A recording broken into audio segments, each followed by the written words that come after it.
Are you looking for a new way to wow potential customers? Are you sick and tired of boring contact forms? Do you want to find a quick way to set up conditional forms in Elementor? If so, keep watching. Welcome to Casey's SEO. In today's video, I'm going to show you how you can create the perfect contact form to help you convert more sales. But first, if you're not quite sure what a conditional form field is, then keep watching.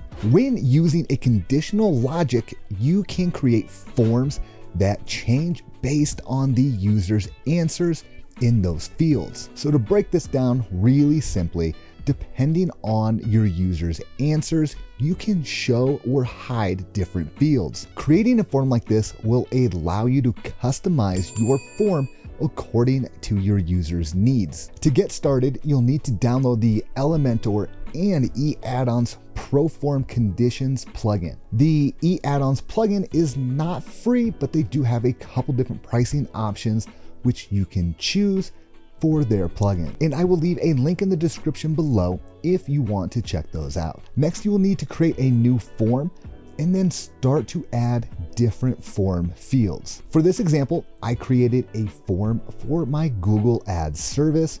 Now I wanted to create a couple different conditions based on the user's answers. This way I could create a short form and only ask questions that pertained to the user. As of right now, the form is really short and simple, but I could create a new form and send it back to the user once I know they're going to sign up for the service. This new form would go into a lot more detail, such as what types of products or services will they be selling, what hours do they want the ads to run, and who is your target audience. You could create a form with 50 questions and 45 of them are all conditional based on the user's response if you need to. In the end, you're going to save your potential customer time and provide you with the exact information that you'll need to make the sale or provide a better service. If you're looking to take your sales to the next level, I suggest creating a contact form